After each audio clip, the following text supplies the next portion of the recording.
So today, for our meeting, we'll be having both candidates on for an executive county executive forum. We will be talking about we'll be chatting with our candidates here. So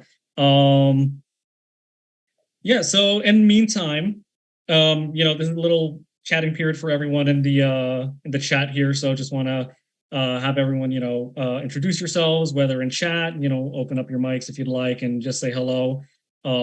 Getting comfortable here so we can all have some nice open discussion towards the end of the forum. I have some planned questions, but also at the end of the forum for like about 10 or 15 minutes, I do want to open up the floor to some questions from anyone in the meeting today. So get comfortable, everyone, and nice to have you here on and to join us. Thank you, everyone, for joining.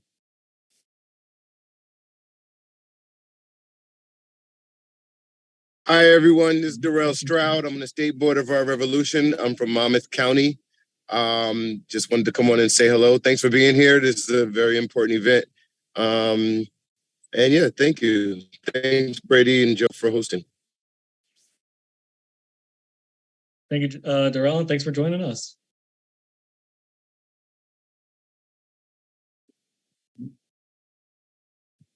Oh, hi, Adam Bierman, Princeton, New Jersey, PDMC, District 13, welcoming Brian Hughes, Princetonian, and Dan Benson. I'm glad you guys are hosting this. Thanks.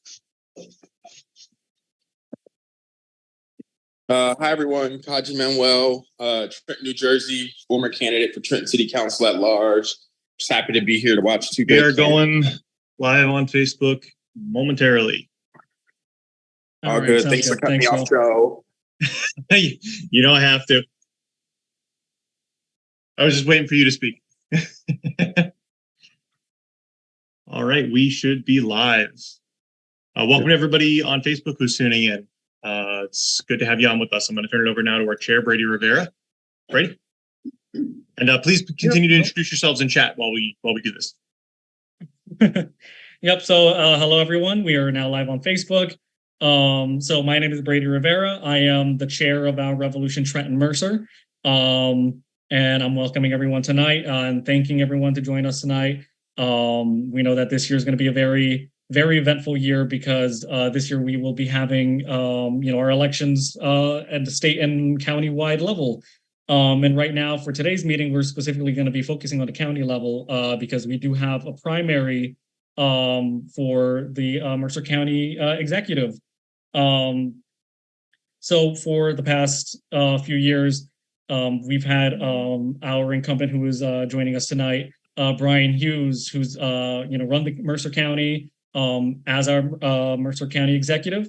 But this year we have someone challenging him as well, Assemblyman Benson from the 14th Legislative District. So we'll be focusing on this election for tonight.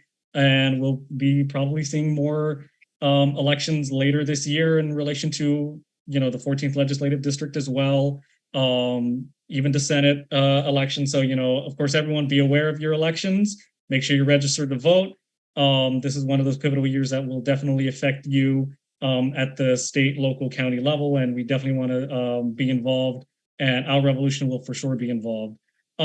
So with that, I would like to, Joe, can you actually hit the next slide, please?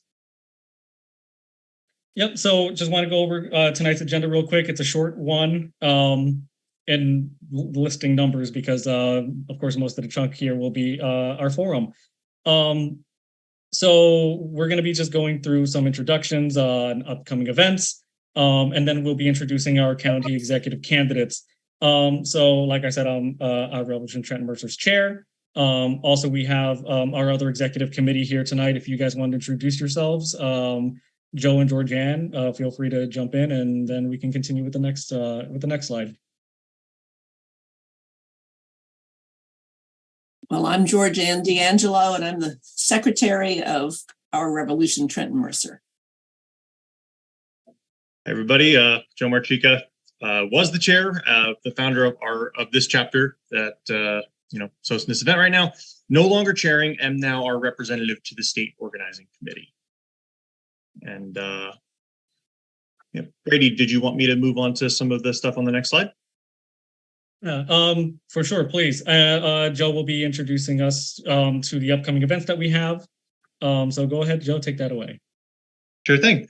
So I also am serving at this moment as our membership committee chair, and in that capacity, we're trying to plan a progressive happy hour for next week. We had one planned. We were going to show up to Aruga's over just off of TCNJ's campus next Wednesday night for bar trivia, and then we found out that the location is now closed, so it's no longer there. So we're pivoting to somewhere else. We will still be hosting a happy hour sometime next week. Stay tuned to your email and to our social media accounts for that. If you go to our link tree, or if you go find us on Twitter, Facebook, Instagram, you might be watching this on Facebook right now. You'll be able to see some more information about that. Also, I have a really quick call to action that we're going to throw in chat. We're going to throw a link in chat to our agenda as well that has some links on it. And this is for a petition to demand that it's a group called a board called PIMSA that regulates the transportation of hazardous materials and pipelines and those type of things, demanding that they reinstate a ban that was repealed by the Trump administration on transporting liquid natural gas by rail. And this is really dangerous and very relevant right now, considering the catastrophe that just occurred and is still ongoing in East Palestine, Ohio. Palestine, excuse me, I always mispronounce that. And this also links back to one of our prior efforts to work against a proposed plan to install a liquid natural gas dock in South Jersey and have multiple transportation routes that would go through New Jersey and one that would go immediately past Trenton and put it straight in the crosshairs for a potential catastrophe. So it's very relevant. We'll throw the link in chat. Please sign the petition if you can. The deadline for this body making a decision on whether or not to reinstate the ban is going to be on March 15th. So got a little bit of time, but now's the time to sign on to that. The last thing I want to mention is with our statewide network, our Revolution New Jersey, as always, we push for progressive candidates and policies at all levels of government. One of those policies has to do with fixing our elections so that we can have the voters really pick who wins in primary elections, not the ballot layout. If you want some more information about that, we're doing monthly info sessions right now. And our next one is scheduled for Monday, March 13th. That's tentative at 7 p.m. Again, stay tuned to our social media, our email accounts. And if you want to sign up, you'll get updates on whenever the date or time is changed. And that's at bit.ly/demcominfo. So check it out. Thanks, guys. All right. Thank you, Joe. And just so everyone knows as well, we threw a lot of links in chat. So we put in our attendance sheet as well. So be sure to sign on for voting purposes and attendance. We like to, of course, keep track of everyone that joins us. We'd love to make those connections. We are a progressive group that, are fighting for, average, the working class, working families here in Mercer County and New Jersey in general. So, definitely, would love to connect. Sign-in sheet is in the chat. And, if you're interested in getting more involved with our Revolution Trenton Mercer, we do have our volunteer sheet as well. You can fill that in. Let us know what you're interested in here in Mercer County and your respective municipality. We're always looking to help out a good progressive cause here in Mercer County and improving the quality of life for everyone. And we also have a statewide sign up. So, if you're interested in not just Mercer County, but New Jersey in general, we are part of that statewide network where we work with other county chapters to make, statewide legislation happen, bringing about awareness to issues that affect everyone in every county and every town. So, be sure to sign up if you're interested, and we'd love to have you join us. And with that, let's move on. You can hit the next slide we had, or oh no, we didn't have another slide for that. Nope, that's the last one. All right. Say again? No, I just said that is the last slide. We don't have another one to move through after this. But yeah, you're right. No, you're all good. You had it. You were right up. So with that, we will be moving on to the next part of the meeting, which is the bulk of the meeting, our forum. So I do want to have our candidates on today, and I just want to let everyone know what the structure is for today's forum. So what we'll be having here, of course, is a nice little discussion back and forth about what the candidates stand for, why they're running. It is not a debate format, so we're not expecting any blood sports here or anything. I think here, as a strong Democratic Party. We definitely just want to discuss ideas to strengthen the ideas and the resilience of our party here in Mercer County. So, both candidates will have 2 minutes to open, their introductions. We'll be asking questions to one or the other candidate or both. And responses will be 90 seconds. I will be keeping track of that. And of course, I can just flag my hand up and you'll see, I'll flag my hand up for about a 10-second warning before, I come in and let you guys know when time is up. And at the end of it, there will be a 2-minute closing and I will leave about 10 to 15 minutes for an open floor so anyone here can jump in. So, if you have questions for our candidates, you can put them in chat.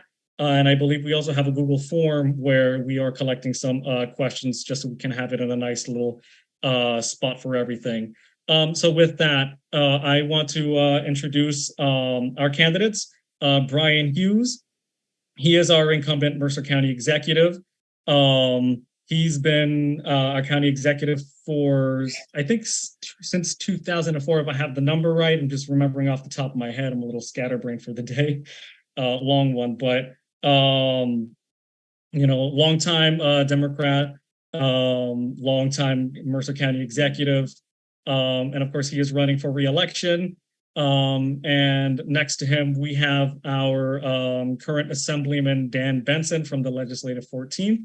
Who is challenging Brian Hughes in the primary. And just so everyone is also aware, we will be having our March 5th convention in March 5th, just to, have the party's endorsement. So that's also open to everyone. We encourage everyone to show up to that convention, see how conventions go down, and definitely, stay engaged with your local Democratic Party. So with that, I'll open up introductions. Brian Hughes, you can go ahead and introduce yourself. Thank you very much. Thank you very much for the opportunity to be here tonight.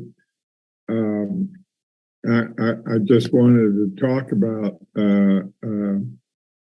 Revolution, Mercer County, Revolution, Trenton.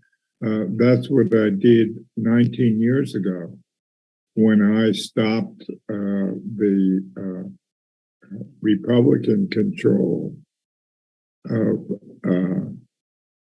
Mercer County. After 24 years, I was the first Democrat elected Mercer County executive. And I feel that we have done some really great work during that time. We have saved over 5,700 acres of open space. We have put together a park system that is good, not just for the suburbs, but for the city of Trenton. We have worked very hard in making sure our, our top priorities are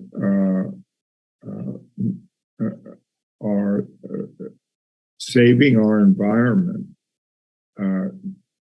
Not yesterday, not the day before, 10 years ago, we put in the largest solar array in New Jersey out at the college in West Windsor, the Mercer County Community College in West Windsor.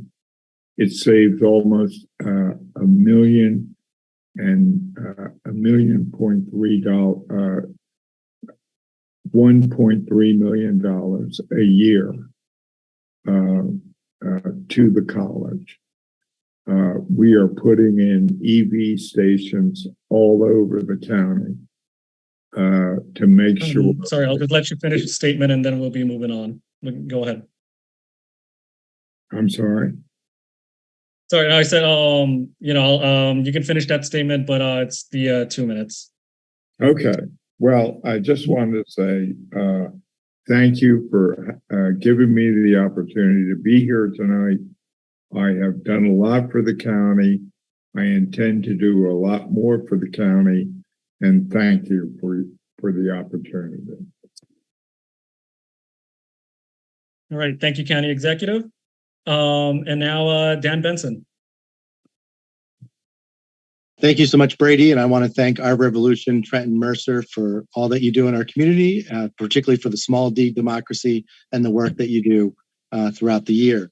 I'm running for Mercer County Executive because I want to clean up Mercer County government, make it more relevant into everyone's lives. County government too often is invisible to most folks, but it doesn't have to be that way. I believe we can reestablish collaboration with our towns and our community stakeholders. We can seek innovative solutions to some of our problems, whether it's healthcare, housing, and in so many other areas, by seeking federal dollars, competitive federal dollars, and bringing those home. As a former council person in my hometown of Hamilton, as a former commissioner, and now as an assembly person, as well serving as chair of transportation and on the budget committee, I'll be able to bring that experience to our county government, working with our commissioners and our mayors and council members and just average Democrats like yourselves here to really bring some important change that's needed and some new ideas. We have a lot of work to do, as we've learned with the finances and challenges that we have currently at the county. Sadly, it just seems like our county government now resembles too much of what it looked like 20 years ago when Democrats first took over. We have too many scandals and folks under investigation. We need a clean house, protect our taxpayers' dollars, and turn that back so that we can invest, whether it's in infrastructure, education, housing, and healthcare. We can lead the way here in Mercer County for across the state of New Jersey. Thank you so much.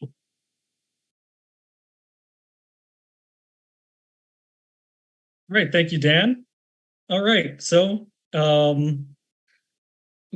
right, sorry, I was just reading the chat there, but yeah, thank you for your introductions and thank you for joining us tonight. I look forward to a very productive and insightful conversation, and I guess we can get it moving. And I think the first question, I want to start off with everyone. It's a nice little preface, and I think it's going to be like a nice little easy question is, what is county executive? What is the county executive's role here in Mercer County? You know, what responsibilities do they have that affect all residents' daily lives here? And I want to throw that first question up to our incumbent, Brian Hughes. Oh, and you're muted, Brian.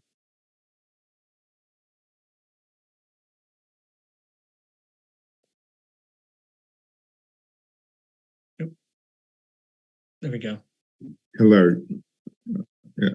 I would like to say that Dan made a very good presentation about what he would do as county executive. The county executive has a role of running the park system, running the airport, running the community college, running so many things in county government. The Board of Social Services. I would tell you that Dan Benson is the only person I know of that has voted against supporting two libraries in the city of Trenton. He did it twice when he was a member of the Freeholder Board. He is a person who was spent 12 years in the legislature. He's got his name on 5 pieces of legislation in all that time. So I think my administration has done a good job in running all the different aspects of county government. So those are a few of the areas that Mercer County and the county executive are responsible for. All right, thank you, Brian. And Dan, throwing the same question, to you, to fill any gaps there in terms of, what is county executive? We'd love to have your take as well. What is the role of county executive? Sure. And I just got to respond real quick. I mean, 5 pieces of legislation is a bit silly, but it probably explains why they didn't notice that they weren't paying taxes for 13 quarters, because counting clearly is not the strong suit of the county at the moment. But when it comes to county executive, as an executive role, we are, the county executive plays both the voice of the county and our moral responsibility as a leader and as a Democrat, making sure that our values are reflected in all those things that the county executive mentioned. Like I talked about, whether it's housing, education, infrastructure, we need to make sure that those things are not just numbers on a paper, but changing lives for folks, reconnecting communities cut off by past investments, making sure that population health is improving across the board, making sure that our social services are meeting people where their needs are and not being reactive, but being proactive and getting out there. There's a lot of things that the county executive's role and the county itself can play. But one of the most important things that we can do is to collaborate with our mayors and our towns and help elevate the ideas that they have and to work all the way across between towns and among towns so that we can not only save money, but actually help people for the things that they need most. So thank you. All right, thank you. So, of course, then what I'm sure we've all understood from that is that, of course, the county executive is very much involved with a lot of the funding that goes into, aside from, the typical government functions, such as, as Brian mentioned, running the parks, public libraries, county libraries and such. County executive is also, in charge of the budget and the money that comes into the county and how that can be distributed, throughout the municipalities to keep, those local governments running. So the next question I have here is actually related to the budget. So to read verbatim here what I have, Mercer County's government's biggest asset is its large budget when compared with municipal budgets. Mercer County spent $357 million in appropriations last year. And as we know, and as we like to say here in our Revolution Trenton Mercer, the budget is, a moral document that lays out the priorities of an administration. Some of the largest line items from 2022 were $30 million to the prison, $19 million for the sheriff's office, $19 million for the Board of Social Services, $18 million for the prosecutor's office, $18 million for Mercer County Community College, and $17 million for the Parks Commission, those being, one of the biggest expenditures for the county. So I'm asking this one as in a general right now, as county executive. I think I'll throw this to Brian Hughes. What would your budget priorities be moving forward if reelected? This year to county executive? Well, I will tell you that Daniel will tell you that we're not using our federal money in a correct manner. The manner I have chosen to spend our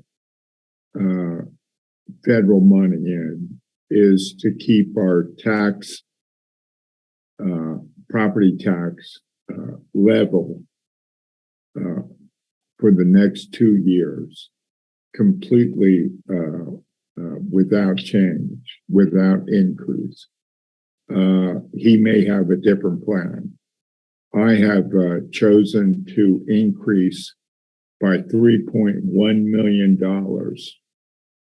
the amount of money we need to put into our health services program for the next, and I think there will probably be a next pandemic. We have chosen to give $30 million to municipalities to use as they see fit the funding. Maybe Daniel has a different plan. And if he does, then maybe he should say what it is. I've listened to him so many times say that the county government is not using its federal money the way it should, but he's never said how we should spend it. And those are some of the ways we're spending it. So that's my response on that. All right, and that'll be on time. All right, and then I guess the same question will be actually directed towards Dan. Keeping in mind, the budget priorities of last year, what would you like to prioritize under your administration if elected to county executive? Yeah, I think there's a number of places we can prioritize. When I talk about federal dollars, I'm talking about going after competitive federal dollars, particularly from the Bipartisan Infrastructure Act. Trenton Waterworks is a great example. You see what Essex and Newark partnered to do to accelerate lead line replacement, leaving a stronger asset for the city of Newark. We can do that for the city of Trenton as well, not only helping to create jobs in our communities, but again, lifting up the city of Trenton with that asset. It also means making sure that we fix what's going on with our jail. We have out of control overtime there, and we've abdicated responsibility on how to manage that. Unfortunately, the plan from the county executive was to lay off over 200 good paying jobs within Mercer County and to ship those off to Hudson County. We've got a lot of work to do in Mercer County. So a lot of what I'm going to have to do in the first is to fix what we see in our finances. They talk about a flat budget, but we haven't even finished our audit from 2021. And that's going to challenge us when we try to go out for bonds and for other things that may cost us even more dollars. So we have to clean our fiscal house while at the same time walking and chewing gum to go invest in those key components of infrastructure, of education, and health, so that not only are we raising up our residents here in Mercer County, but we are making our taxpayers be protected as well. All right, thank you for your answer. Also, I just want to ask real quick for both candidates. I do have the timer, and I know sometimes it's a little bit hard to know how much time is passing by, but both of you guys can't see me on your screen, correct? I can see you. Okay, would you be okay with me holding up a sign that says 15 seconds? Or even if you can't read it, if you see the paper come up, 15 seconds time. Just so I have like a way of keeping track as well as for you guys. All right, just wanted to have that there. I'd be fine with me. All right, thank you. Okay, so next question, of course, being related to the budget and, specifically getting a little bit more specific to an issue. So what is the county's role in addressing economic equality, and what opportunities do you see for the county going forward? Of course, keeping in mind in the budget, like we had just mentioned, how can we tackle inequality such as housing or income, et cetera, et cetera? And I will toss this question to Dan first. Thank you so much, Brady. So I think housing is a perfect example.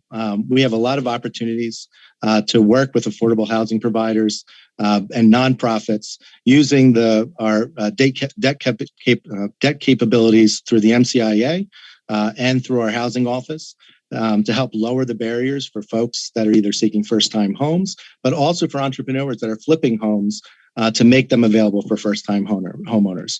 We can also do loan guarantees to help for nonprofits that are building affordable housing, and we can partner with our municipalities that are seeking to do housing projects, again, working through our debt capabilities and capital expenditure abilities. The other areas where we can do that as well in terms of equity is on transportation. We provide a number of shuttles in the county, but we have to look beyond that to see what the needs are based on where employers are and where those employees are living, and bring folks together to try to find out-of-the-box solutions. The shuttles of the old days at set times may not work for the warehouses and other jobs that we are seeing today. And finally, on health, we need to continue to partner with our community health groups to make sure that as we grow our health department here in the county, it becomes a partner to make sure that, again, as I talk about that population health, making sure that chronic disease and other things, we are using all of our resources. Finally, education and workforce development. We can use our county college. And again, much like Trenton Waterworks, we have positions there that need to be filled, healthcare positions that are desperately needed to be filled. We can invest in those areas, working with our workforce investment board to create not only jobs, but to create career pathways for those that are seeking those jobs. Thank you, Dan. And now, Brian, same question. What is the county's role in addressing economic inequality, and what opportunities do you see going forward? I really don't know where to start from Dan's response. He obviously has no idea of what's been going on in the county. We have buses and transportation going out to where the jobs are along Route 130. We've had a Route 130 bus, I think, since he was a freeholder. Maybe it's happened since then. But we have a Route 130 bus that takes people every single day out to where the jobs are at no cost. We have,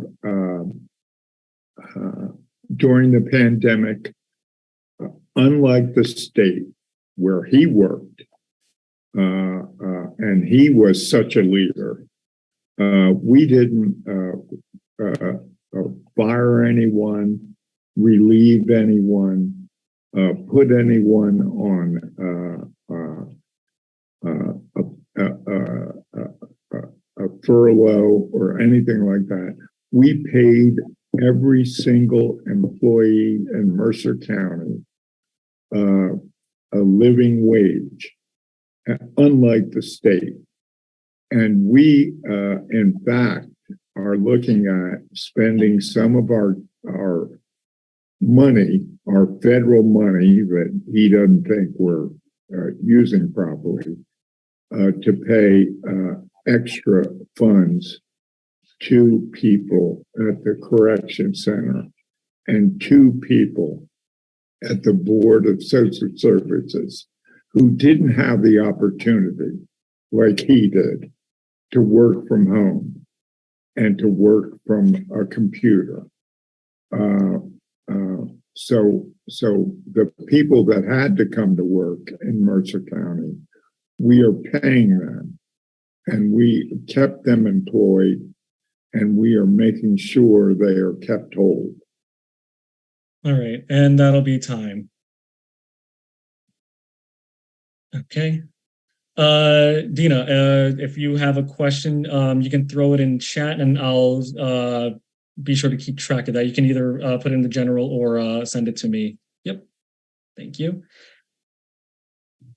Okay. And next question here that we would have. So for both candidates, would you be both open to using ARP funds or budget surplus to try and institute anti-poverty measures? I know one of the big things that our revolution has helped, bring attention to, not just here in Mercer County, but statewide, is the unaffordability of living in general, not just in New Jersey, but we are currently living in hard economic times. So using ARP funds, would you be open to using those funds for anti-poverty measures, such as a county child tax credit, a universal basic income pilot, and any other programs that can be used to combat, to combat poverty?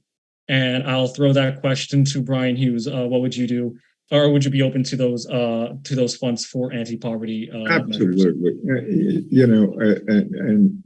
And we would use our $72 million thereabouts that we got from the federal government, which is a little bit less than the city of Trenton got from the federal government in APRA funds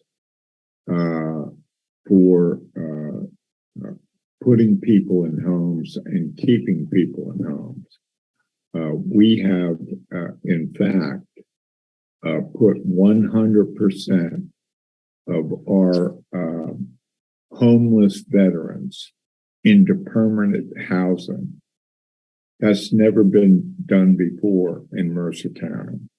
We are working every day to not put people in Section 8 housing, but to put them in housing where they can stay with their children and live a full and fruitful life. And that's what Mercer County does. We don't give people a little bit of money and tell them to go away. We want them to have a permanent home and have a permanent lifestyle with their children. I see your sign, so I want to thank you, and I appreciate it.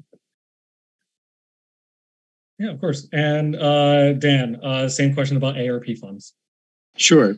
Yeah, I'm really interested to see what comes out of Newark's pilot program that they did with the universal basic income. And so they got some actual non-ARP dollars for that. They were able to get some outside funding. But obviously, I think that's something, if we can get some out funding for it, and that requires a match, if there's ARP dollars left, if I'm fortunate to become the next county executive next January. But I also think it's important that we spend some of these dollars now to directly improve people's lives. The city of Trenton gave money to essential workers to thank them and to make sure that they can keep working, as they said, for those that couldn't work behind a computer screen, that we could say thank you. There are other essential workers that have seen their jobs disappear after COVID. And so those that are most vulnerable are the ones we need to address our ARP dollars for. And so, making sure that we have that community needs assessment and making sure those dollars are there, but particularly looking for ways to leverage our ARP dollars with other federal grant dollars and other state program monies that we can do, like the reentry dollars that the 15th district got in the last budget session for the county and the city of Trenton. We can work together to make those dollars go further, but recognize that ARP dollars be finite. So we have to make sure any programs that we do with that can be carried on under our county budget and be something that's sustainable. All right, thank you for your answer. So moving on, I know one of the issues that I personally want to bring up, of course, but this is also one that, of course, comes about from our membership, has to do with, the diversity that we have here in Mercer County. We have a huge Hispanic population, Black population, and Asian population. We're one of the most diverse counties in the state as well. And so I want to ask both of you,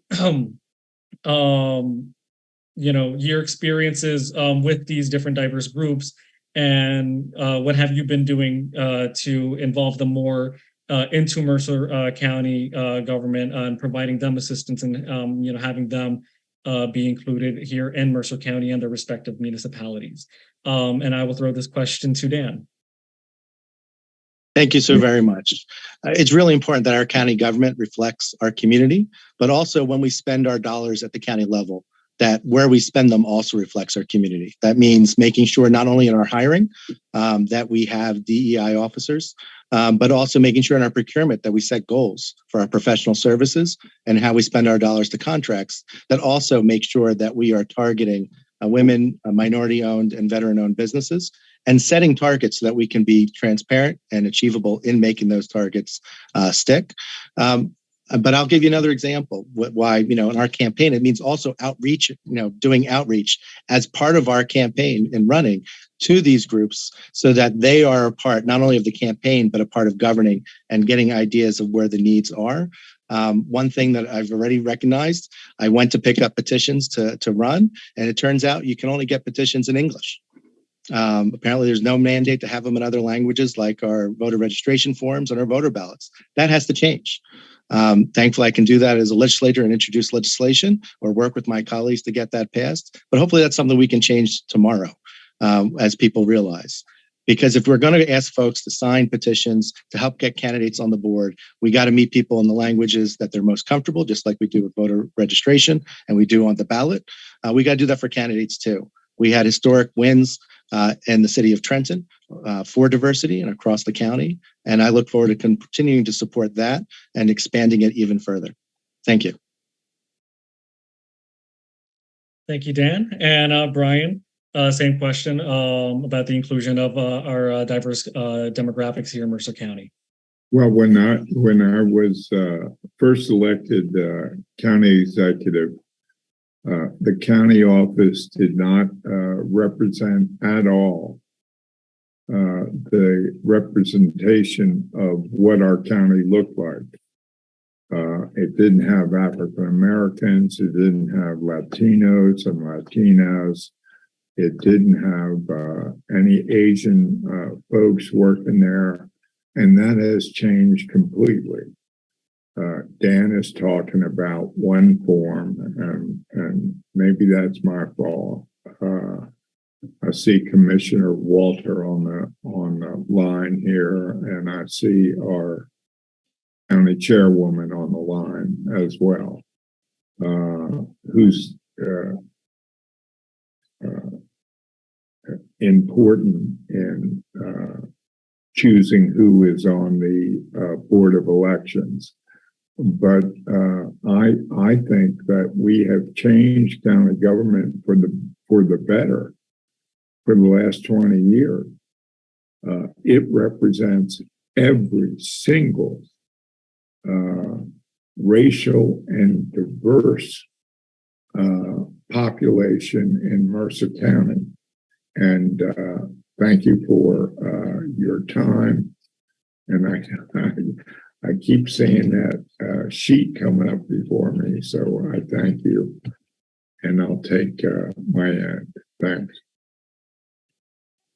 Of course, thank you. And just as a reminder, it's a 15-second warning, so it's not the sign saying done. Okay. You're done talking. It's just a warning, just to make sure for both of you. All right. So moving on, I know our revolution. One of the most important issues to us is environmental justice. It's very important to us that, and should be important to everyone, is having a clean, healthy environment, not just to, preserve the beautiful nature that is all around us, but also to improve our quality of life and to do everything in our power to reduce any possible dangers that would affect negatively our way of life, even if, it's deemed as economically viable or meant to, bolster the economy. As good as that is, we cannot trade, a good economy for shorter and worse quality of life. So, to lead up to that, there are 7 new major fossil fuel construction projects being proposed here in New Jersey. And as I said, as an organization, we believe that we need to stop building fossil fuels infrastructure and, making significant investments in clean green energy. So we want to ask, do you support a moratorium on all new major fossil fuel projects in New Jersey, and specifically, in Mercer County and projects that affect Mercer County? I know Joe that has mentioned earlier today about a petition that we want to sign and send to the state, especially considering now the zeitgeist of what's happened up in Ohio and East Palestine.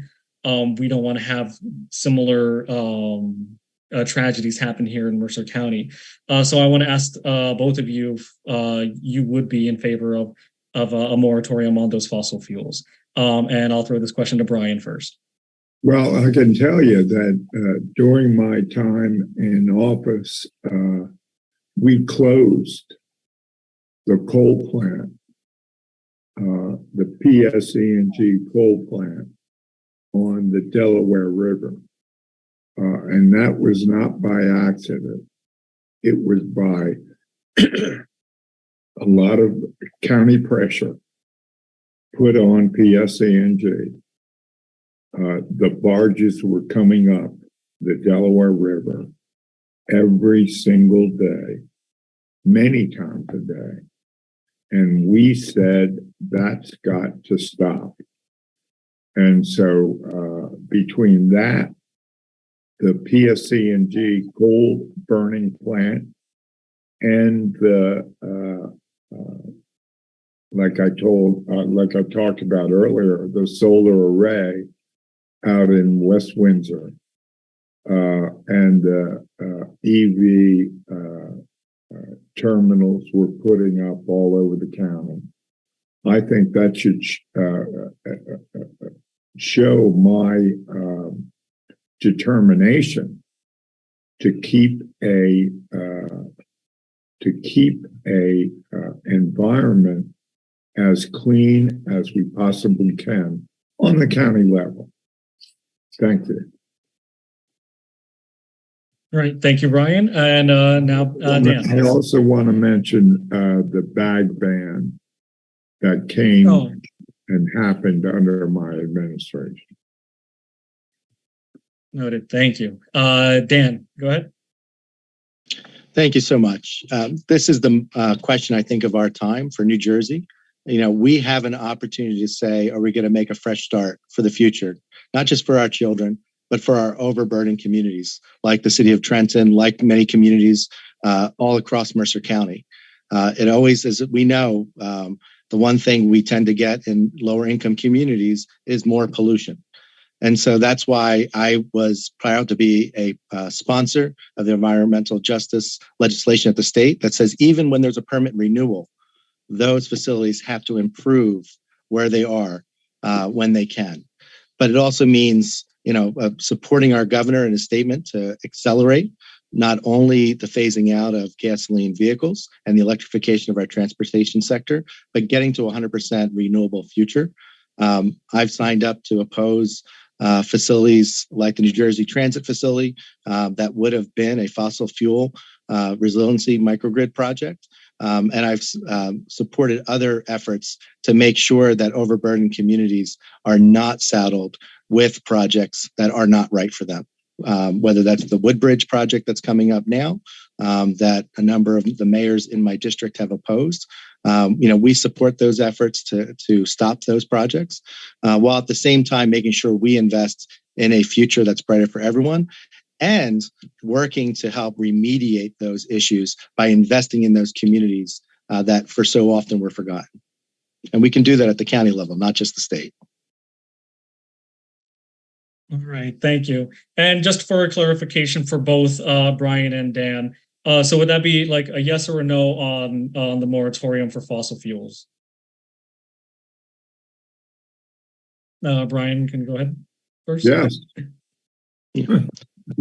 And yes. Yeah, not only do we have to support that, but we also have to make sure we have dollars to make sure that any increases in rates or other things are offset so that those most vulnerable aren't impacted just by the environmental decisions we make.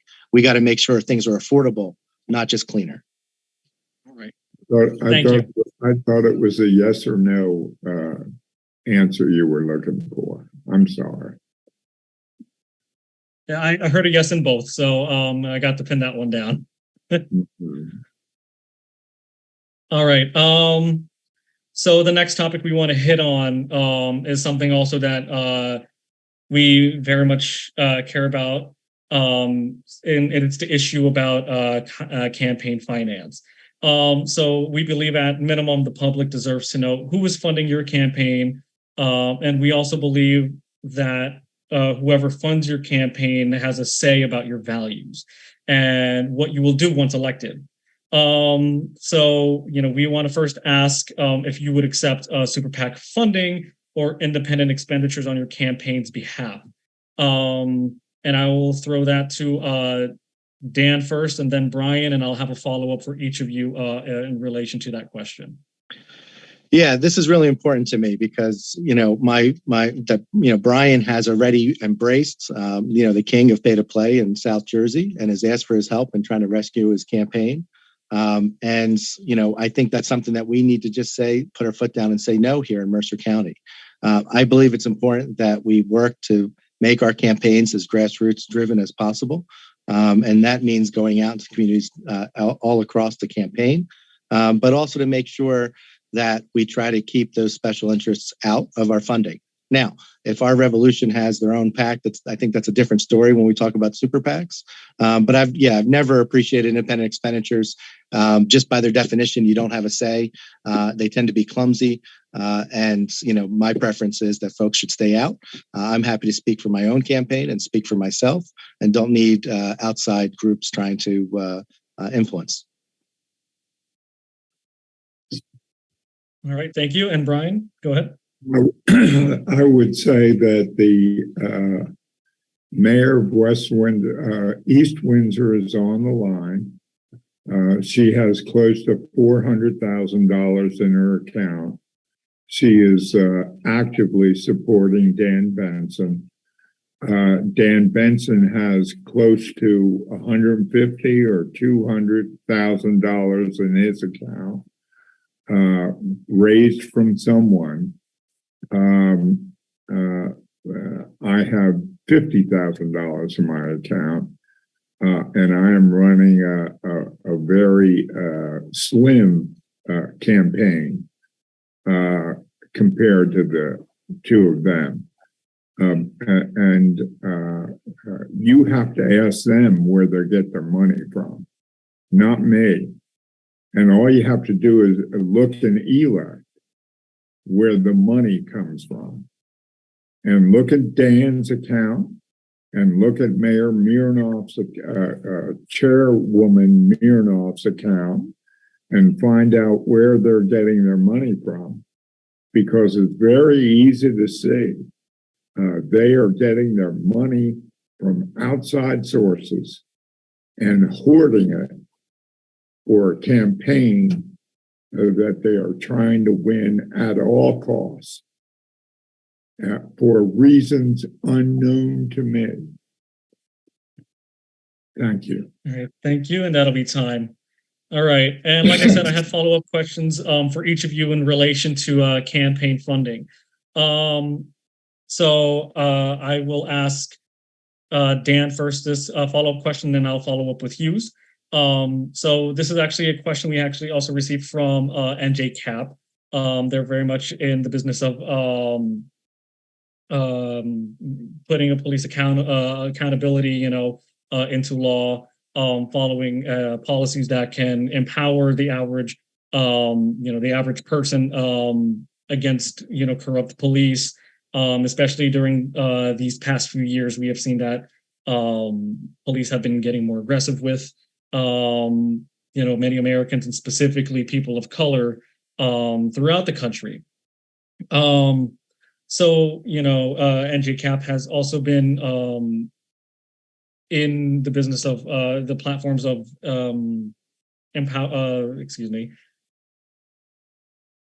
trying to implement civilian review boards with subpoena power, police transparency bills. So, we can all publicly keep track and stop officers who abuse their power. They want to repeal qualified immunity for police officers, banning chokeholds, etc. And, this is an organization that our revolution has been closely working with for the past few years. So this question being towards Dan Benson, can you address what it would mean for you and the county and county residents that you received an endorsement from the local police unions, an organization that has explicitly opposed these platforms that we have been advocating for? Yeah, I'm proud of the endorsement that I got, and I'll tell you why I got it. I spoke about it briefly earlier. We have a jail in our county that wasn't in great shape when I was on the commission board. We did ask and got safety improvements there while I was there. Unfortunately, the plan from the county executive has been to close the jail and send folks from our community far out to Hudson County. Folks on the commissioner's board that has looked out over there has said the facilities there aren't much better, and the ability to do reentry and other types of programs are going to be hampered. And so I have spoken out against the closure of that jail and preserving those jobs and looking to improve services that we give into our community. And that's one of the reasons why the PBA that represents corrections officers have supported me. And that endorsement has bubbled up to the state PBA. as well as working with a lot of our sheriff's officers and other law enforcement that have received poor treatment from the county executive when it comes to negotiating contracts, from handling monies given by the sheriff's department to the finance department for community jobs that they've worked, where that money gets invested back into purchasing vehicles. That money was mishandled by the CFO. So those are the reasons. They recognize, like so many other unions, this race is about worker rights, and they want to see a change so that we can improve worker rights and responsibilities here in Mercer County. Thank you. All right, thank you. And Brian, I think that Dan actually had hit this before I could, and the question, but we were going to ask the same question that you've expressed, having the possible support and assistance of George Norcross from South Jersey into your, and we just want to have you expand on that as well. So you can go ahead, Brian. What you asked him about police safety, and you're asking me about George Norcross? I don't understand why. So it's related to campaign funding and endorsements. Yeah. Okay. Well, I don't think I've received maybe I've received a contribution from George Norcross, but it certainly hadn't been more than $1,000 if I can recall. I mean, so I don't understand the difference between. I don't believe, and I think we've had training in our sheriff's office and in our prosecutor's office about no chokehold operations being accepted in Mercer County. And Lucille, I think you believe that true. That we don't believe that's something that should be part of Mercer County government or our policing. But where this question from George Norcross comes, you have to tell me. I don't know. I don't even know why you asked it, but maybe we. Yeah. So just to clarify, these are two groups that our revolution have issue with. George Norcross being like a power broker from South Jersey and an outside influence, and then the police unions expressly and explicitly being against the policies that we are fighting for. So these are kind of two entities that are antithetical to our values as an organization. So that is the reason for these separate questions. In that case, I will tell you that I've known George Norcross since I was about 13 years old. And if you want to call him a bad guy, call him a bad guy. Or if you want to call him a power broker, call him a power broker. I know that in his hospital, every single person in his hospital, whether they were working part-time, full-time, half-time, whatever, they get full coverage of insurance and dental and every other kind of opportunity, accounts that they can pay into. So you want to call him a bad guy, he's a bad influence, go ahead. I think some of the things he's done over the years, the power broker things he's done. Go ahead. All right. But I'm sorry. I'm gonna call time on this one just because I did go a little bit past. But thank you for your reply as well. I think I'm going to ask maybe about 2 or 3 more questions, and then I do want to open it up to the floor. Okay, open it up to the floor. I mean, we should do that now. Yeah, we will in just a moment. We do have just a few more questions to get through. It's not too much here. Where are we? Oh, here we go. Okay, so for both candidates, we want to ask, do you support the decriminalization of drug use and other nonviolent offenses that should be addressed as a public health issue? And how do you plan to make our criminal punishment system more effective and humane and less likely to isolate people because of recidivism? So this will go to Brian. You can go ahead first. For me to go first, okay. Number one, about 12 years ago, we took off crossing the box of whether you were arrested or incarcerated on your application for work at Mercer County. Since then, we have given jobs to people who have been in prison or arrested or had part of the criminal justice system. We continue to do that. And Lucille knows that. We have opened our doors to people who need a second chance. And we have done that gratefully, because these are some of the hardest workers, the most dedicated workers, the people who show up on time, who do their job, who work hard, who go home and stay with their families, and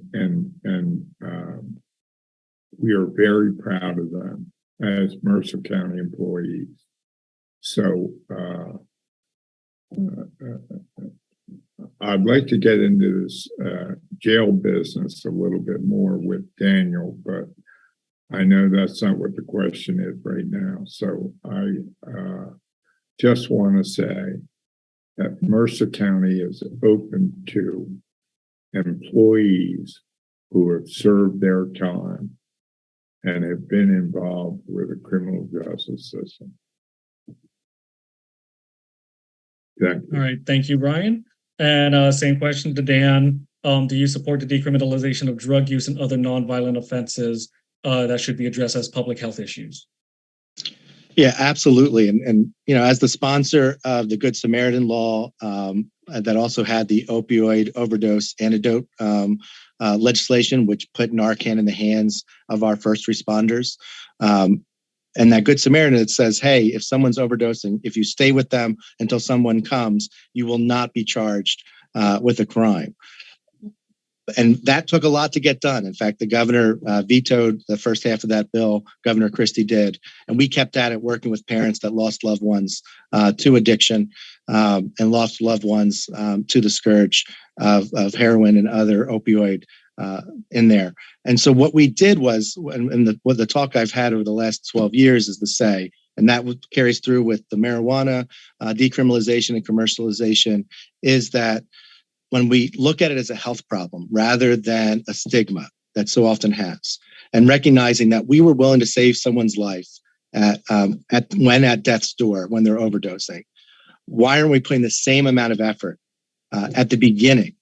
People don't need to hit rock bottom to get support, but definitely if they get involved through the criminal justice system, we are now losing a lot of the opportunities we can to have them keep their jobs, stay with their family, and get into recovery. Recovery is not just about second chances, it's about third, fourth, fifth, sixth chances. We've got to be there for folks in the services that we provide and have those understanding. But also making sure that we don't put a thumb on the scale and say, okay, we're going to handle it through the criminal justice system. We've worked around it many times, but hopefully we can get there and through both legislation at the state level, but in the things that we do with our training and the partnerships we have with our local police departments, with diversion programs, with our courts. But before people even get to that point, we need to be getting to folks so that they don't have to handle that. And that's true with our mental health system as well. And I know my time's up, so I'll stop there. Time. Thank you. I'm just about to speak in and you got it. All right. All right. And then I have one last question and then we will be opening it up to the floor. So my question is in regards to ballot design. So our revolution has been largely within the campaign with Better Ballots New Jersey, which is of course also an initiative under the Good Government Coalition of New Jersey. So we are very much explicitly against the current ballot design, that we see in the primary elections. We are very much, in favor of alternative ballot designs and election systems. Recently, I had written out an op-ed, that also expresses the opinion not just of my own, but that of our revolution. Ranked choice voting is a very good system that will bring more consensus between residents, but this is also a system that works specifically better for a large range of a large field of candidates, and a lot more useful under a general election or a nonpartisan election.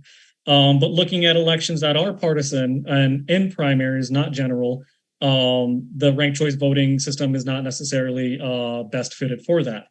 But something that we are in favor of is, of course, like I said, eliminating that ballot line and creating or implementing a different ballot system, something such as office block voting, which would separate candidates by block which of office that they're seeking, rather than putting them all in one line by column or by row, depending on which county they decide to orient it at. So, we want to ask both of you for a commitment and a favor. We want to see if you are in favor of eliminating the ballot line in primaries and creating a more fair and clearer ballot design, such as office block voting. And I will draw this question first to Brian. Well, certainly this year I'm totally against the ballot line, but I think it's very right to talk about how we let people into the system that has been closed for so long. We've seen people from the Green Party and the Independent Party and all sorts of parties just been relegated to nowhere because they're further down the line. And I think we have to take a look at that. And I think your organization may be right. And I believe that we need to take maybe ranked voting or no line whatsoever into consideration when we do our conventions and do our primaries and get people a real choice of who they're voting for. The problem's going to be that unless you're a Democrat, unless you're an incumbent, or unless you're a legislator or somebody who's got access to a lot of money or power, you're still going to have an opportunity to be more well known because you're going to have the money to send out mailers and all types of advertisements. So while the line should go, you also have to make figure out a way where you do some. And sorry, just to interrupt, that'll be time. Okay. Thank you. Thank you. And same thing to Dan. Are you in favor of eliminating the ballot line in primary elections? Yeah, I'm going to back up a little bit because I know we talked about a couple other things. You mentioned ranked choice voting. So I am in favor of improving our ballot designs. That's why I support ranked choice voting. That's why I oppose the phantom candidates that we see that George Norcross does in South Jersey, where he pushes people all the way off and takes advantage of the system that we have here. I think there are ways to reform that. Also, making sure that we have same-day voting, have been supportive of. I think there's a lot of different ways we would make things better, particularly now that more elections are done in November, a lot of nonpartisan elections. And that has made for, I think, a confusing ballot design. In addition, and we saw this in Mercer County, when you have a different machine for early voting, where you're pushing buttons, or you have a vote by mail and then a day of where you're circling in the circles, you have different things that now may confuse folks too. We want to make sure there's a seamless experience all the way through, and education. I did not run in, but was active in 2 publicly financed campaigns in the 14th district that came out of that. I think, unfortunately, folks drew the wrong conclusion. And that is, I think we should have done more of that afterward, and that gets at some of that education issues. And then that's how you, if you have being able to have public finance, the ranked choice, better public sharing of information about who candidates are running so that you can beat down those outside influences and the money advantages. Then we can start talking about what other ways can we get at ballot design in a way that not only preserves the ability of our parties to be active. You know, Mercer County is one of the most open conventions, and support that for other places as well. So I think there's things we can do, and I'm supportive and open to those discussions. But that's why I want to try to get these other reforms done first. All right. Thank you, guys, for answering all these questions, and that'll be at the end of the prepared questions that we had here. So I do want to open up now questions for everyone here on the floor. I know we've received many questions, and so it was very hard for me to keep track, but I did my best. I know that Joe and Georgianne were helping me out here. Let's see who I can... I had written down one question before I lost track. Actually, Joe, since I know you guys were keeping track better of these questions as they were coming in, would you be able to help me out with this one? Yes. Do you want me to just queue up questions for you? Or you want me to ask them? I know you were like keeping them track somewhere, and Sure. I can't. I can handle this. Got the list right here. All right. I took them down in order that they came in, so we're going to try to go to the folks who asked questions earlier first. We may jump around a bit based on topics that have already been covered. So I had a question here about the line. I think we already covered that. Do we want to ask a clarifying yes or no on that, like we did with the climate change question? Yeah, I think we can do that. Yes. Okay, so then just to, explicitly, when we're talking about better ballots, we're talking about the office block design, ballot design. We're talking about going to something that looks like a multiple choice test instead of this weird spreadsheet setup with all these gaps and spaces. So for both of you, one at a time, just a quick yes or no. If you want to add a little bit of explanatory stuff to it, just, maybe one sentence after the yes or no tops, since we had a little problem with that before. So who did we go to first for that last question, Brady? Because we'll go to the other person. We can hit Brian and then Dan. Okay, great. County Executive? I'm not really sure what the question is. So can you? I'll clarify.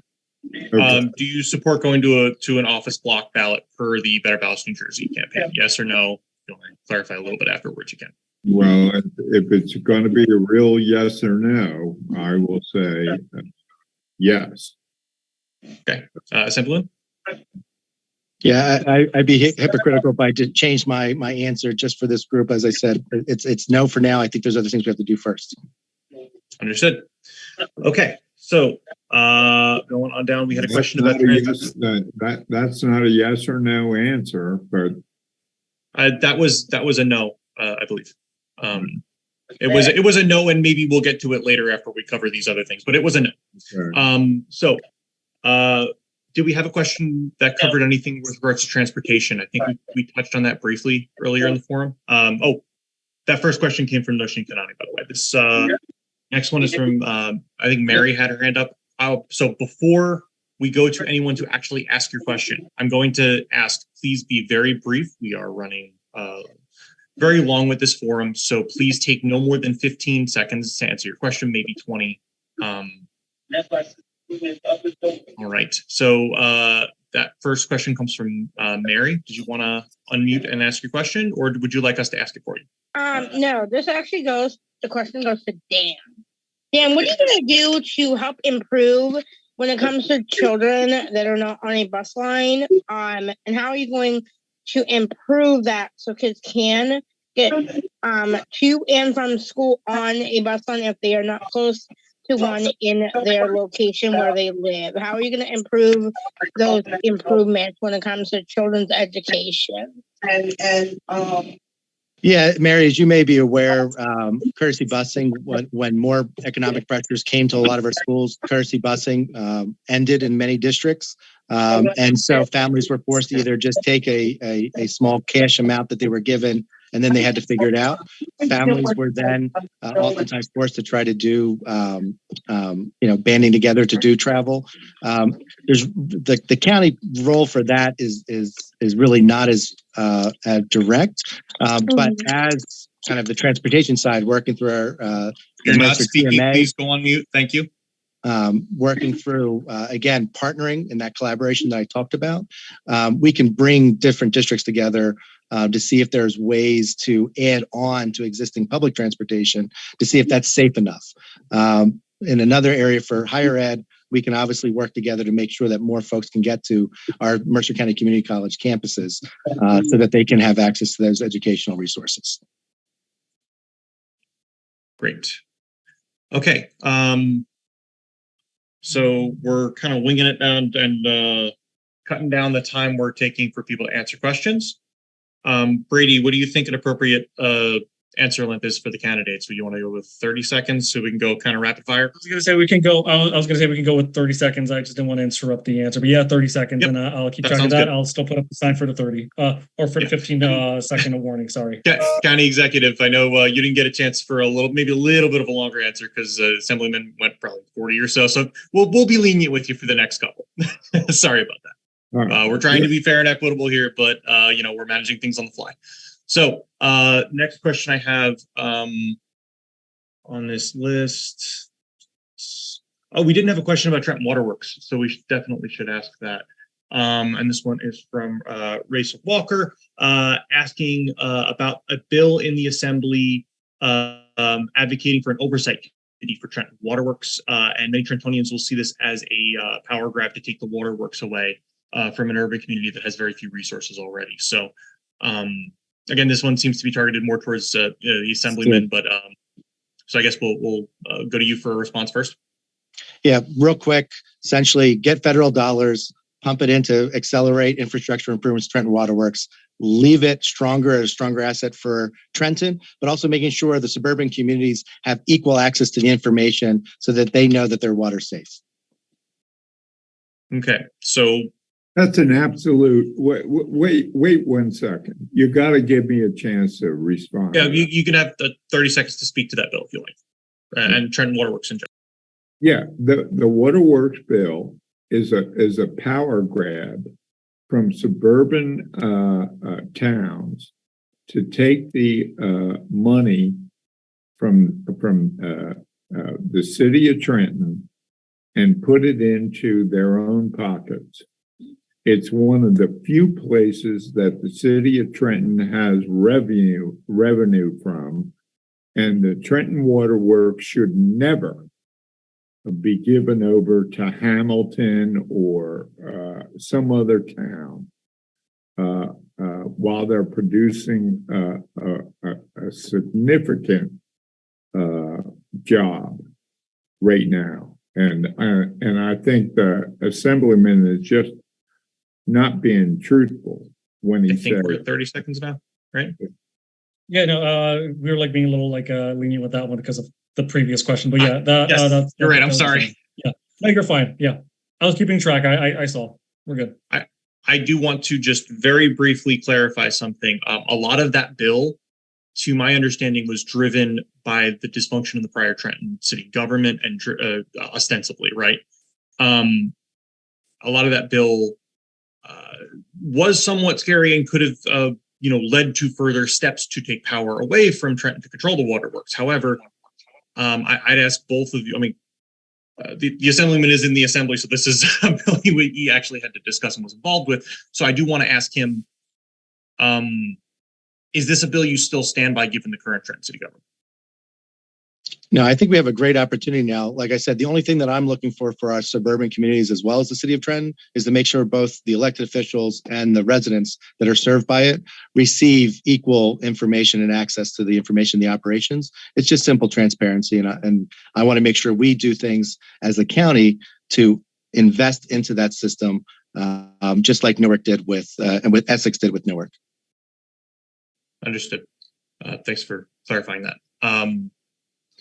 All right, moving on. baloney. It's all baloney. Housing. Did we have a question on affordable housing, Brady? Do you want to go with that one? That's the next one down the Let list. me see if we had a question on affordable housing.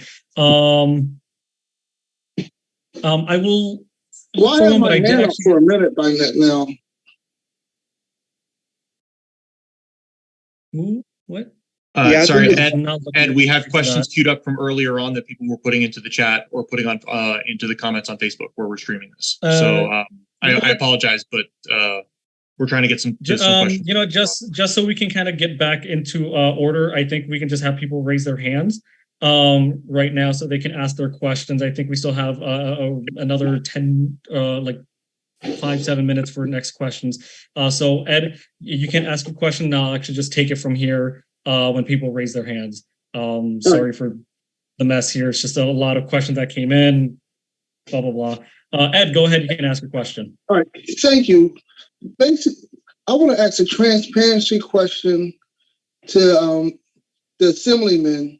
With him leaving his assembly seat, the rumor mill is that he's backing Mr. Carabelli, who's 70-some years old. How can you be the candidate for change when you're not looking for a diverse person of color, or a woman for that position? And is it true you're backing him 5 seconds for that seat? Yeah, that's an easy one. I haven't taken a position in the race on who's going to succeed me. I think we have 2 candidates, including Wayne. So there's 3 folks for 2 seats that are competing. And I'll leave it up to folks to decide at the convention. So I think that answers the question. Well, I want to. Can I get a clear answer? Because it said that you're supporting him to put a weak candidate from Mercer County. So I think we got a clear answer from the Assemblyman on his stance. Joe, you're not running this anymore. I'm sorry, Ed, I need to cut you off. We're very limited on time. I apologize. All right. So the next question, Fran, you had your hand up next. This is for both candidates. It's about who is or should be responsible for the millions that were spent by the county in late fees and penalties for the delinquent tax filings that occurred over years, and what can be done to ensure this never happens again in the future with these taxpayer dollars? Well, let me say this about, and if you want me to answer first, I don't know if you want Dan to Go ahead. answer. Yeah. We're starting the timer. But I believe we were all cheated out of our money by a long-term employee. And this is not something that's unique in government or something that doesn't happen occasionally.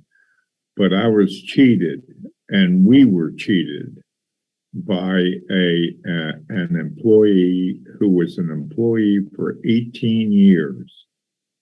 and he was supposed Sorry, that'll to be time. It's 30 seconds. Oh God. Okay.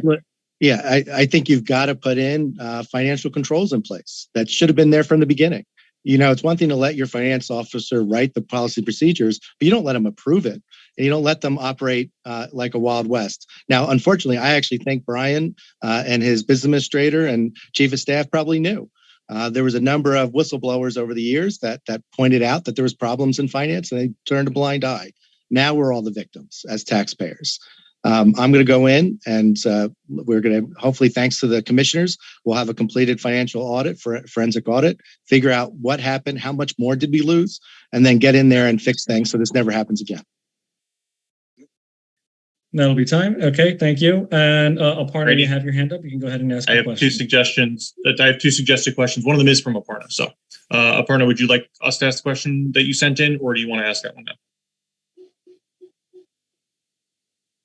Sorry, I signed in differently, so I was having problems. Sorry. Thanks first of all for coming to this forum. I had two questions which are on different topics. You can choose to answer either because I was so pressed. Can you hear me?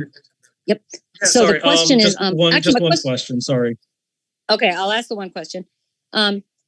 Trenton has always been a place where we have a lot of problems in housing, and part of it is an infrastructure problem. And I've seen the houses are literally, coming down. Do you have any particular plan? And my real interest is there's something different that either of you have proposed for Trenton. Trenton has always been, the most underserved part of Mercer. So what are you planning to do about housing in particular, and anything else you want to talk about? Yeah, I think like many other counties, we use our MCIA and our ability to partner with nonprofits for building housing. We work with municipalities as well in that same vein. We can use loan guarantees as well for those that are looking to rehab affordable housing units in both the city, but outside too. Remember, there's a need for housing all across Mercer County. And then lastly, we can continue to work, like I said, on lowering the barriers for interest loans and things for those that are entrepreneurs that are fixing up homes and then turning them back onto the market to pay taxes. Every time. Do I get all right? And yeah, go ahead. Okay. I just want to say in our small business grant fund, we have over 500 applicants, and those can be used to upgrade houses or to tear them down. And I think that's what we need in Trenton is to find out which houses can be rehabbed and which houses need to go. Thank you. All right, thank you. And I think we have room for just two more questions, and we can leave it at that since we are edging now 8:30. So the next question, Larry Holman, you can go ahead and ask. I just want to thank the candidates for being here today. I think it's really dope that we were able to have this, healthy conversation. But things are really hard for people right now in terms of cost. Like the cost of living in New Jersey is insane. Rents have gone up like 33% on average in the state. Groceries are high, eggs are expensive. And so I'm just wondering, so this question of both candidates. My question is, since Brian Hughes, you're in office right now, and Dan, you might be in office, maybe. My question is, what would you do tomorrow to help people who are help people with kitchen table issues?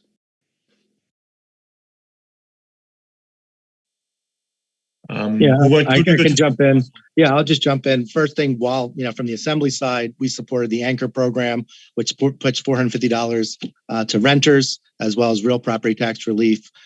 We got to make that program more easily accessible so folks don't have to apply for it, that we can make it automatic, which is something we can do over time. But the second thing is rents are high because again, we don't have enough housing. When there's scarcity, people are overpaying for their rent. And the more we get people into owning a home and do those programs, but at the same time, we need those rental units there to start lowering, increasing the supply and lowering that overpayment that people are doing because of scarcity of rental apartments. So we got to do all the above. Okay. Thank you, Brian. Go ahead. Ready? I just want to say that Daniel talked a little bit earlier about our criminal justice system and our jail up in Hopewell Township. It's over 120 years old. To replace it would cost $500 million. He's talked a lot about the MCIA, but that is not a figure that Mercer County can absorb. And he knows it, and we know it. And he's just pulling the eyes, the wool over people's eyes when he says he's going to fix it somehow as county executive. All right, thank you. All right, and I believe we have a room just for one more question. And the next person I had written down here is Joanne. You can go ahead and ask your question.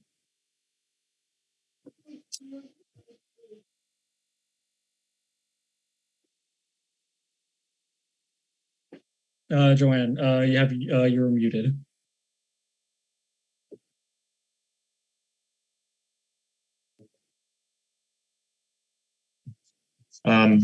Joanne, I just hit S to unmute. You should be able to come off of mute now.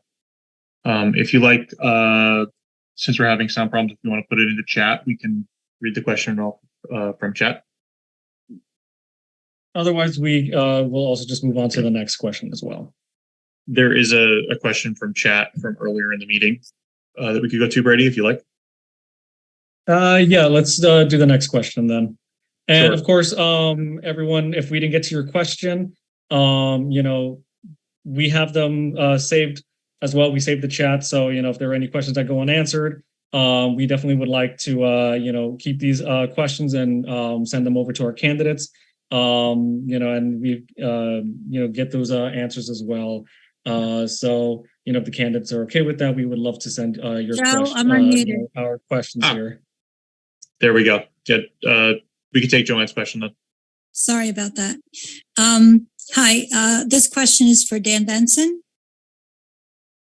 Dan, when you were on the Transportation Committee, was there ever a time that you worked on getting us buses that were not powered by diesel? And did we ever consider having state vehicles that were powered by electric? Because I was at the garage and I didn't see any electric powering stations. Yeah, I mean, that's going to be tough to say in 30 seconds, but real quick, yeah, sponsor the legislation along with Stanley Sturley from Middlesex to take the governor's initial pilot for electric buses and to make it permanent and provide a significant amount of funding for it, as well as the incentives through the BPU for more electric charging station, electric vehicles, for fleet changeovers. So yes, all of that have been sponsors of those legislation, as well as putting money in the budget to do that. Camden's going to be the first place to get it for public transit buses. And look forward to doing more. When is that going to happen? So just today, we were had a hearing on equity in public transportation. They are delayed because the buses are on back order, and we are pressing New Jersey Transit to try to speed up that timeline. But I know my time's up. All right, thank you. Brady, do we have time for one more question, or do we need to wrap up?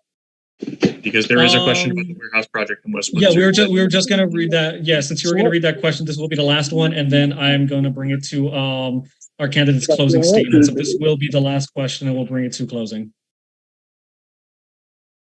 Okay, great. I have the question down here from chat earlier in the meeting. Someone asked, Marion, asked about the warehouse project in West Windsor. If you could please comment on the Bridgepoint 8 warehouse project, what, if any, actions you would take to address the concerns about the impact of the project on the surrounding communities, open space issues, flooding, traffic, air quality, that type of stuff. And since the last question was for the Assemblyman, let's go to the county executive for this one. Well, for my point, the warehouse project is a disaster, and I see my friend Yan Mei Wang on the phone. I don't know how she feels about this project, but I think it would be a terrible mistake for West Windsor to use that property. It's almost 6 miles long, and to put in warehouse after warehouse after warehouse, and increase the traffic on Route 1 and on Quaker Bridge Road would be a very bad mistake. So when we get it to the county, we will give it a very hard look with regard to traffic safety and to its I think we're over 30 seconds. and its water flow. Yeah, I'm just going to 15 seconds. I'm just saying oppose the project. We got to do everything we can to stop it. That means opposing permits at the state level. As the county executive said, we've got to, I'm hoping the county votes it down when it gets to them. But this is why collaboration is important with all of our towns. We can do regional planning. We can see these projects ahead of time before they become the disaster and hopefully head them off through better collaboration. Oh, just 15 seconds. All right. Thank you, candidates, for answering all our prepared and on the floor questions. And with that, we will wrap up the open floor. Thank you, everyone here participating today for giving us your questions. We will be keeping these questions as well. We have these this meeting recorded as well. So, you know, it's saved on Facebook, but if anyone wants, you know, the video for themselves, just for like, you know, review later on, we would love to like share this with you. But as I said, it will also be found on Facebook. And with that, you know, we can get to our closing statements for our candidates. I've allocated 2 minutes for closing statements for each candidate. So, Brian Hughes, I will turn to you first for your closing statement. Well, I thank you. I thank you all for having me tonight. I did miss the Trenton boys basketball game at the Cure Arena. I saw the women's game at 5 o'clock. I don't know if you knew you were going up against that important game, but I do want to thank you for the opportunity to come tonight. We have a lot of history in Mercer County. The open space that we've saved, the solar panels that we've done, the all of the work, and I'm looking at Lucille Walter, and all of the work we have done in the last 20 years, but that's not it. For 2 years, we have lost a part of our lives, and we have lost the opportunity to do the things through the pandemic. We have lost the opportunity to do things that are important to us, that are important to me. And that's why I'm running for re-election, is to get those things done. We have programs in place, parks, new opportunities for people. And I just ask for your support because this is an important time for Mercer County. And I think we should move forward together. Thank you. Thank you, Brian. Dan? I just want to thank our Revolution, Trenton, Mercer again for the opportunity. I think there's been a great, healthy dialogue. It's wonderful to hear the questions from your members. I think the attendance was wonderful. This was a great opportunity to set a chart for Mercer County that's more progressive, more inclusive and innovative, and where we can collaborate with our towns to move forward. But it also means we have to make some tough choices to clean up the fiscal mess that's being left behind. That's cost all of us as taxpayers. We can do this because and I decided to run here and give up what's relatively guarded as a safe assembly seat because I believe we have a moral obligation as Democrats is to challenge power when we think power is going in the wrong direction and it's not working for the people anymore. And unfortunately, that's where the Hughes administration has gone. And so that's why I'm running. I'm standing up and working with grassroots and elected officials all across to have a different type of campaign that is ground up and listening, and that we make those progressive changes when we get into office. But before that, we're going to have a progressive campaign as well. I'm proud to be endorsed by a number of labor unions, as well as progressive groups like the New Jersey Working Families Alliance. And I am going to every day be out there in the community listening and looking to solve our problems together, knowing that tomorrow can be even better for Mercer when we work together. Thank you so much. Thank you for your closing statements, candidates, and we definitely look forward to hearing more about your campaigns. Now before the convention and after convention, definitely this dialogue between us Democrats is extremely important if we, want to strengthen the party. And once again, I thank you for your time being here, and I hope we continue this conversation online and offline with us here and everyone who wasn't able to attend. So thank you so much, guys. So now, we did now reach the end of our meeting. So thank you everyone for joining us. I know the executive committee, we like to just stick around at the end of this meeting if anyone wants to just chat with us, have any questions. So, if you choose to stick around, we would love to just have you and just chat for like the next 15-ish minutes. We always love engaging with, everyone who's interested in strengthening our party and strengthening our democracy. So thank you again for everyone joining us. Of course, fill in the attendance sheet, please, if you haven't done so. We love to stay connected. We love to see, who's attended. And it's definitely very important for our Revolution members and their voting status. So thank you, everyone. And now we're here on open floor. Thank you so much. And I think we will be ending the live soon as well. So thank you, everyone. And good night for everyone who's going to be heading out now. Good night, folks. Brady, do you want me to close down the Facebook stream or would you like me to leave it up? Thanks for coming, close Will. it down right now. Yeah. Close it down. Thank All right, you, everyone, coming off for Facebook. coming. For those of you who are watching on you. Facebook, thank you. Have a great night. And we're hanging around on Zoom. So jump on and join us if you like.